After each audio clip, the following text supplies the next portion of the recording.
Shedeur Sanders is the key to the 2025 NFL Draft for the New England Patriots. Did Sanders hurt or help his chances at his pro day of landing in the top 3? That's where we start on this episode of Locked On Patriots.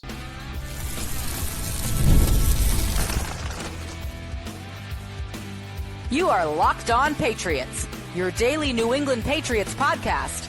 Part of the Locked On Podcast Network, your team every day. What's up, Patriots fans? I'm your host, Nick Cattles. Born and raised in New England, your New England Patriots expert, host of the Everything Pats podcast, co-host of the Greg Bedard Patriots podcast with Nick Cattles, and also a sports talk show host, veteran of many years. On today's show, could Browns owner Jimmy Haslam help the Patriots land a blue-chip prospect in this year's draft? Also, how are the vibes over at Gillette? We'll get to those answers, but we start with Shedeur Sanders' pro day and what that might have meant for the New England Patriots pick at number 4. We appreciate you joining the show, whether you're dropping in for the first time or you're a dedicated member of the family, not missing a single episode, which is a proud partner of the Locked On Network, your team every day. This episode brought to you by Monarch Money. Take control of your finances with Monarch Money. Use code LOCKEDONNFL at monarchmoney.com for 50% off your first year. All right, Shedeur Sanders is the most important player in the 2025 draft for the New England Patriots. That's right, I said for the New England Patriots. The Patriots are not drafting Shedeur Sanders. They have no interest in a quarterback. They don't want a quarterback. They're not going to draft a quarterback at number 4 overall. We all know that.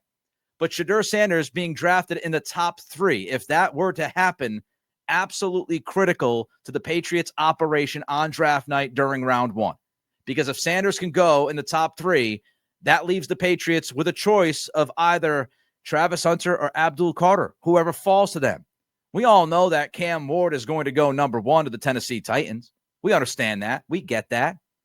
So if Cam Ward goes number 1 and Sanders goes to Cleveland, for example, Patriots can sit back, relax, and wait to see who falls to them at number 4.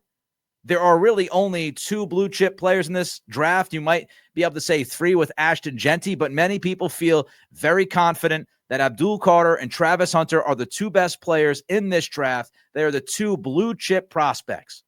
So did Shedeur Sanders do enough at his pro day to maybe win over the Browns or Giants to pick him at 2 or 3, which would lead the Patriots to Hunter or Carter? Tony Pauline, Sportskeeda, wrote this about Sanders' pro day. Everyone I spoke with praised Sanders' throwing workout. Few wobbly passes, approximately 3 misses, but overall he looked good. Those on hand tell me that Sanders threw several terrific deep balls and over routes, nicely placing throws into the wideouts' hands, and those wideouts not named Hunter really stood out Friday. Eric Edholm of NFL.com wrote about Sanders' pro day. He wrote that he might have been at his best Friday throwing the ball vertically, which is interesting because many people were questioning whether or not Shedeur Sanders could throw the deep ball accurately, consistently. Edholm writes, some of Sanders' throws had a little wobble to them. Brian Baldinger, the NFL Network, noted that there was more zip on Cam Ward's football during Miami's pro day. That should not be a surprise. Cam Ward has a stronger arm than Sanders. But Sanders' deep shots, writes Edholm, between the numbers were tighter and cleaner than expected, as if he had been working hard on getting that part of his game right prior to this showcase event. Evaluators should take note. Yes, Sanders is expected to have his ducks in order prior to the biggest job interview of his life, but it's notable that he clearly prepared and executed those well. The throws outside the numbers tended to have more of that wobble in them. Only a few of those passes were clearly off target, including a red zone throw toward the end of the session. But QB-needy teams picking at the top of the draft, wink, wink, Cleveland, New York, are going to take note of those details too. Did Sanders change his draft narrative? That's hard to say. The clean throws on deep shots and in-breaking routes helped. Some of the short and outside numbers, which were less tight and clean, left some of the same questions that existed prior to Friday. With NFL eyes on him, Sanders did not do anything to unexpectedly hurt himself, and he might have helped convince some teams he's capable of being a starting quarterback one day by answering some of the deep ball questions. So Sanders certainly was not awesome on Friday, and I did not expect Sanders to be awesome on Friday. I don't think Shedeur Sanders is going to leap into the top 3 if he was outside the top 3 based on his pro day. He's not that kind of quarterback. He does not have elite physical traits. When we talked about Drake May last year during the process heading into the draft, we talked about elite traits. We talked about a very, very good arm. We talked about athleticism for a guy his size. Drake May had some really, really good, if not elite, physical traits. Physical traits that would lend themselves to a guy who would end up being a future franchise QB1. Sanders does not have those elite physical traits. He doesn't have a big frame. He's not super athletic, and he does not have a cannon for an arm. So for guys like that, it's difficult to make their mark at a pro day. It's difficult to make their mark at a combine, because when we're talking about combine, we're talking about pro day, we're talking about traits. We're talking about athleticism. We're talking about wowing the coaching staffs and front offices. And that's not the type of player that Shedeur Sanders is. He's an ultimate film guy. He's accurate. He processes well. He does throw the football well on the move, off platform. So those are the types of things that Sanders can do well. And when you're throwing to receivers without defenders, it doesn't really matter, right? Somebody will say, of course, he made a great throw rolling out to his right to that receiver 15, 20 yards downfield because he didn't have anybody pressuring him. There were no defensive backs, no safeties. Easy peasy. No big deal. But let's not forget, Sanders does not have to be awesome to be drafted in the top 3. The quarterback position, it's all relative. And more than any other position in football, quarterback is about eye of the beholder. If Kevin Stefanski loves something about Shedeur Sanders, the Browns could pick him at 2. If Jimmy Haslam loves himself some Shedeur Sanders, the Browns could pick him at 2. Even if he's not great, even if he's not quote-unquote blue chip, Cam Ward is not a top 5 to 10 prospect in this draft, but he's going to go number 1 overall simply because he plays the quarterback position. An above-average quarterback matters. An above-average quarterback will get you wins consistently in the NFL if the rest of your system is working, if it's operating good enough. You're not going to win consistently at that level if you don't have an above-average quarterback. And so the Patriots, they're sitting there at number 4, and they're hoping that the desperation and the love of the quarterback position is going to help them secure either Travis Hunter or Abdul Carter at number 4. For Sanders, I think the meetings were more important, and we don't know what happened at these meetings, at these dinners. Did Sanders win the room, so to speak? Did he win over ownership? Did he win over front offices? Did he win over coaching staffs? Todd McShay of The Ringer, he wrote going back a few weeks ago that Sanders did not necessarily win many teams over at the combine with his interviews. So did Sanders win the room over, aside from what he did at his pro day? This is huge. If you're the Patriots, if you're a Patriots fan like you are, you're crossing your fingers that Shedeur Sanders did something that was good enough at a high enough level that won over the Browns or the Giants. Because if he did that, if he succeeded in that task, that means as Patriots fans, you should get ready for one of Carter or Hunter, one of the 2 blue chip prospects in this draft heading your way at number 4. If Sanders failed to do that last Friday and failed to do that at his meetings, no bueno. You don't feel as good about the Patriots situation at number 4. So keep those fingers crossed. Speaking of crossing our fingers, why should Patriots fans be crossing their fingers that Browns owner Jimmy Haslam gets in the way of his team's draft? We've got that coming up next as we continue on with today's episode of Locked On Patriots, part of the Locked On Podcast Network, your team every day. This is a message from sponsor Intuit TurboTax. Taxes was waiting and wondering and worrying if you were going to get any money back, and then waiting and worrying and wondering some more. Now Taxes is matching with a TurboTax expert who could do your taxes as soon as today. An expert who gives your taxes their undivided attention as they work on your return while you get real-time updates on their progress so you can focus on your day. An expert who will find you every deduction possible, file every form, every investment, everything with 100% accuracy, all so you can get the most money back guaranteed. No waiting, no wondering, no worries. Now this is Taxes. Get an expert now on TurboTax.com. Only available with TurboTax Live full service, real-time updates only an iOS mobile app. See guarantee details at turbotax.com/guarantees. All right, Jimmy Haslam. Not sure if you expected me to talk about Jimmy Haslam on today's podcast, but here I am. Jimmy Haslam was at Colorado's Pro Day. And that is a critical development, my friends, because why would an owner show up to a pro day? I'll tell you why an owner would show up to a pro day. Because he's trying to figure out whether or not a quarterback is worthwhile of drafting. That's why. Every single owner in the league has something to say about who their team is going to draft and why they're going to draft that guy. Don't get it twisted, especially when you talk about the first round, especially when you talk about the quarterback position. So Jimmy Haslam being at Colorado's Pro Day could absolutely be critical to the New England Patriots. Because Haslam was there to talk and to watch about and to Shedeur Sanders. Now, of course, he watched Travis Hunter. I'm sure he had a conversation with Travis Hunter along the way. But his visit to the Pro Day had everything to do with Shedeur Sanders. And it doesn't necessarily matter if Kevin Stefanski loves Sanders. It doesn't even matter if Andrew Berry loves Sanders, because if Jimmy Haslam wants to meddle, if he wants to jump in the middle of the mess and say, no, this is what's going to happen. We are drafting Shedeur Sanders at number 2.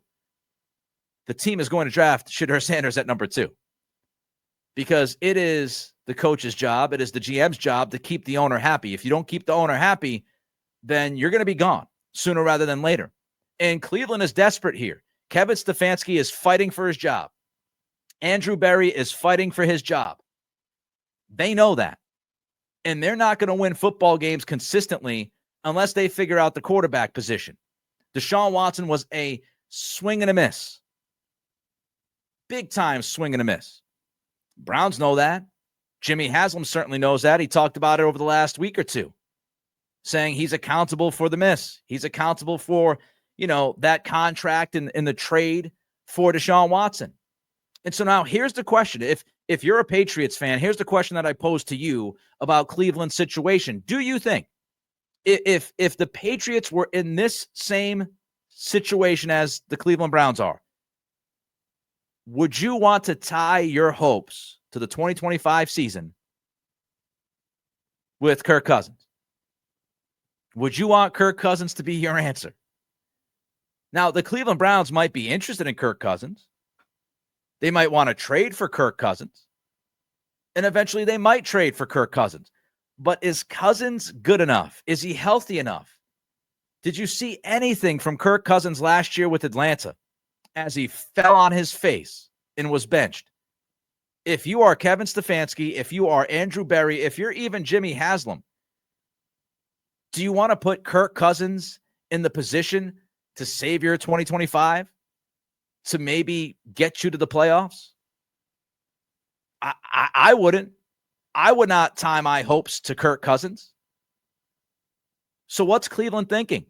And how much of a heavy hand is Jimmy Haslam going to have? Because I'll tell you what, the Patriots, I think they want Jimmy Haslam to have a heavy hand because he's more inclined to say, we need the quarterback. I need somebody as an owner to sell jerseys, get people excited. Because if we stink at the beginning of the year, if we end up trading for Kirk Cousins, bringing him into the program, and he ends up being terrible, we have nothing to sell to the fans about the future of this football team.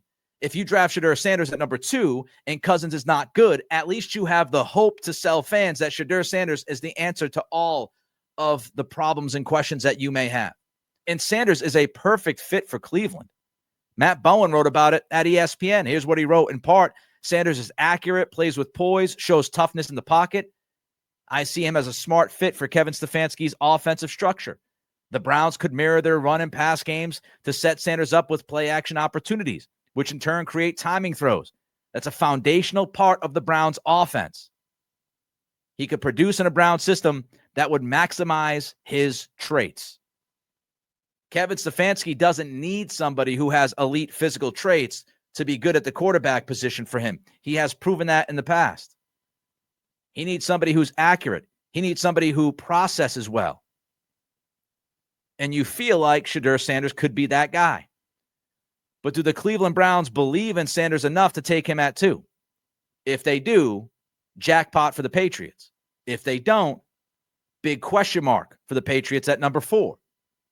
Do they truly believe in him enough? Did Sanders sell himself to Jimmy Haslam sitting down at dinner? Did Haslam walk away from the Colorado Pro Day thinking to himself, I've got to talk to Berry and Stefanski because that's the guy we got to draft. I know we're all excited about Travis Hunter, and he could be good, but Travis Hunter is not a quarterback. He plays both sides of the football. A wide receiver, he can play cornerback, but he ain't playing quarterback for us. So did Shedeur Sanders sell himself enough? But here's a silver lining. Let's say Sanders did not sell himself to Cleveland. Let's say Jimmy Haslam didn't walk away feeling like he had to bring Sanders into the mix, that he had to talk to his coach and his GM. Cleveland could still help the Patriots. They could still help the Patriots. Jeff Howe of The Athletic wrote this about Travis Hunter and the Browns. There's a growing belief around the league that Hunter is the favorite to go to the Browns with the number 2 pick, according to high-ranking executives and coaches. The Browns have been high on Hunter throughout the process, according to sources. And as he went through his route tree Friday during warmups, Andrew Berry watched intently from 10 yards away. So here's the thing I want all of us to think about. Let's say that Shedeur Sanders doesn't go number 2 to the Browns. Let's say Hunter goes to the Browns at number 2. That could still help New England. How? How, Nick? How could that help New England? Well, first of all, Sanders could end up getting drafted by the Giants. But if the Giants are not necessarily interested in Shedeur Sanders' business, would they draft Abdul Carter? Now, it seems like a no-brainer, right? It seems like an obvious choice. Are you going to draft Mason Graham or somebody else over Abdul Carter? It might even sound borderline absurd on the surface.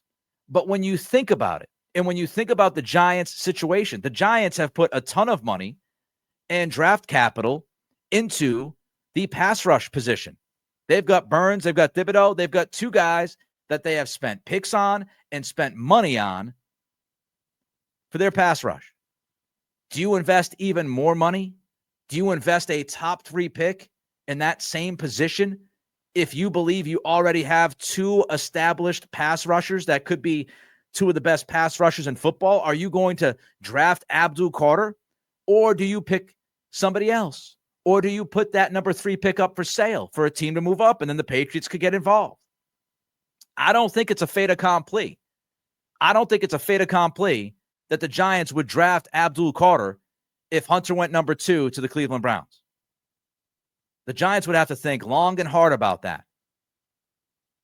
And it's a very difficult question because Carter is a tremendous talent.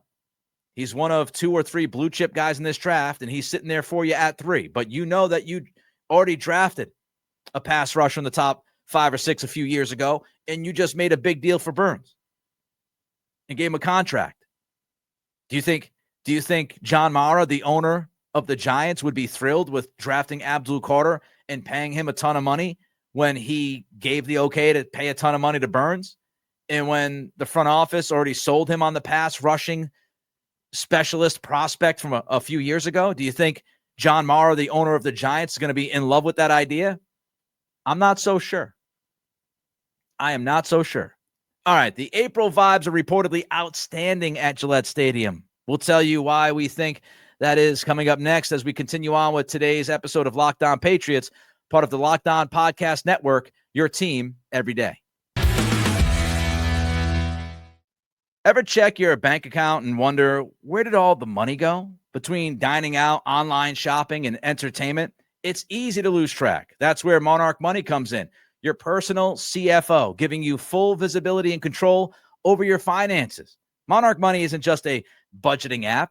It's a complete financial command center. You can track all your accounts, investments, and spending in one place so you stop just managing your money and start building wealth. I mean, I'm talking about Monarch Money.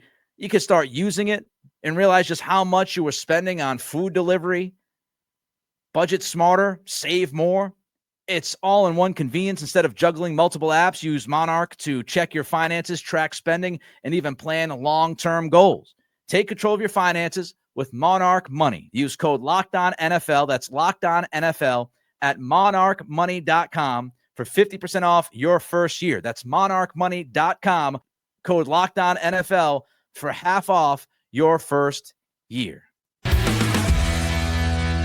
Nothing but good vibes. Nothing but good vibes for Mike Vrabel, quickly turning the culture around at Gillette Stadium in that facility, a tangible feel of a legitimate program. Here's what Mike Giardi of Boston Sports Journal recently wrote about Mike Vrabel and the vibes.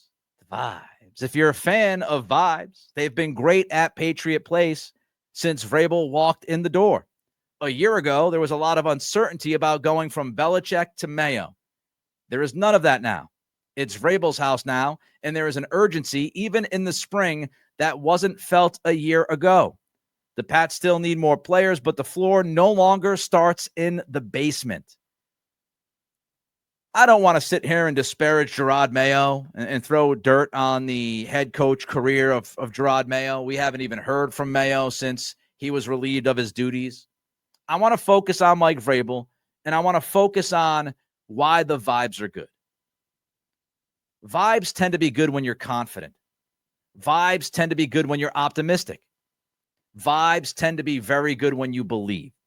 And when you look at Mike Vrabel and his impact on this program, I think you start to see why.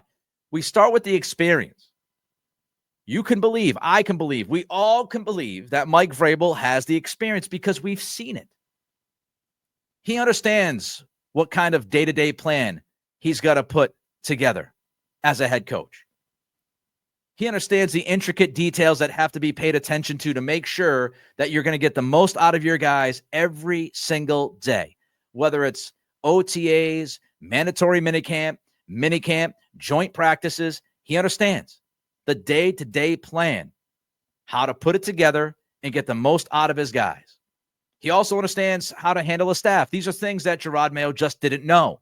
He had never been a head coach before, right? He didn't really know what his program was going to be day to day. He might have thought he knew, but as you get started, man, oh man, remember he said something along the lines of like it was like drinking water out of a water hose and just blasting at you. A lot was happening in a short amount of time. So the day-to-day plan, the handling of the coaching staff, understanding how to handle each personality, communicating with that staff, understanding, realizing, acknowledging what needs to be done, how it can get done, and how you can work collectively as a unit to make it work. Mike Vrabel knows all of that. Mike Vrabel knows how to set a vision for the front office. Sitting down with Elliot Wolf, he knows exactly what type of player profile that he wants on the field for each and every single position.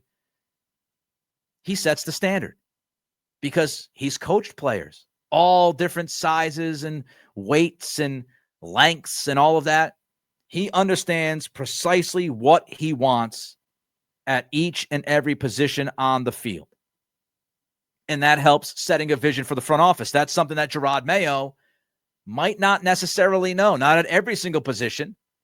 He might have a certain thought, and then all of a sudden things change, and he adjusts. And he says, well, I wanted a guy that fit that profile, but now I want a guy to fit that profile. You also understand how players can lead and what makes leaders, right? Gerard Mayo obviously had some of that knowledge, being a player and playing at a high level and being in locker rooms.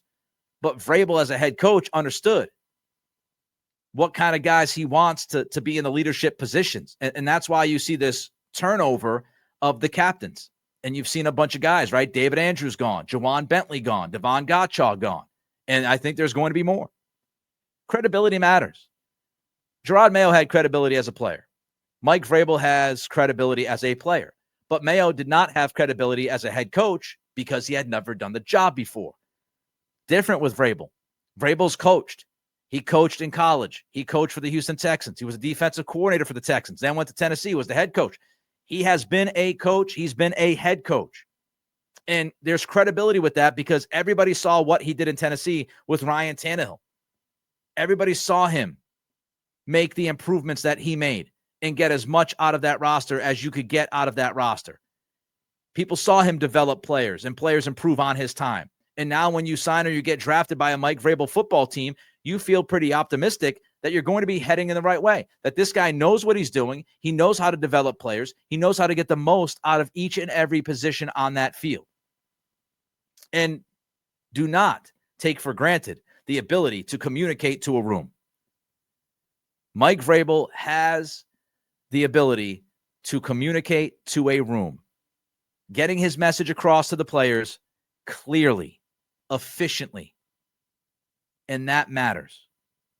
Because if you understand what your coach wants and you understand what needs to be done to do what your coach wants, and everybody's on the same page because the communication is great, or at least it's very good, it helps, right? I mean, remember what happened last year, the Ramondre Stevenson, Antonio Gibson situation late in the year, when Gerard Mayo said that Stevenson was not going to start. Gibson was going to start. And then all of a sudden, Stevenson started. And it certainly seemed like there was some miscommunication between Mayo and Alex Van Pelt, which at that time of the year is inexcusable. I don't expect that from Mike Vrabel because he's going to communicate clearly to the coaches, to the players. He's going to get his message across to the room, and everybody's going to understand what needs to be done. You know what else helps with vibe? Free agency.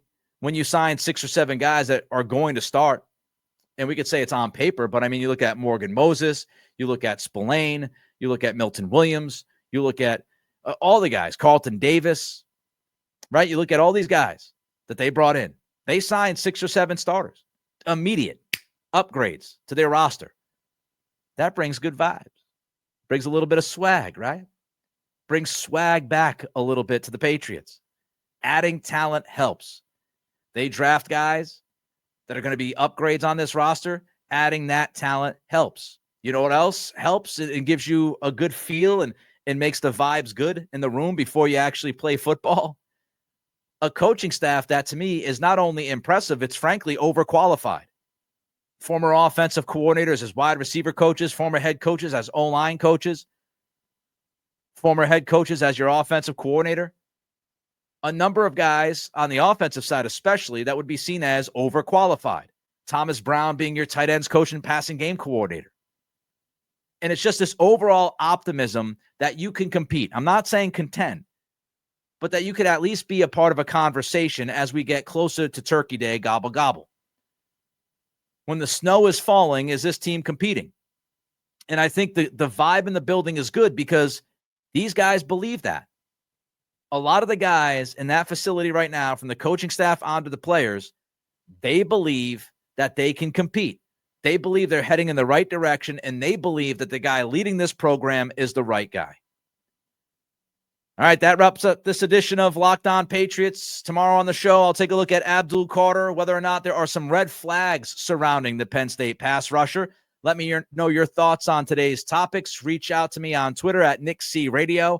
Throw a comment in on YouTube as well.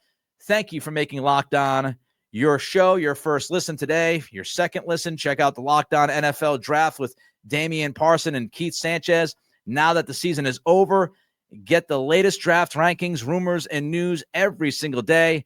Find Locked On NFL Draft on YouTube or wherever you listen to podcasts. This is Locked On Patriots podcast. Again, thank you for joining us. Have a fantastic day and see you all tomorrow.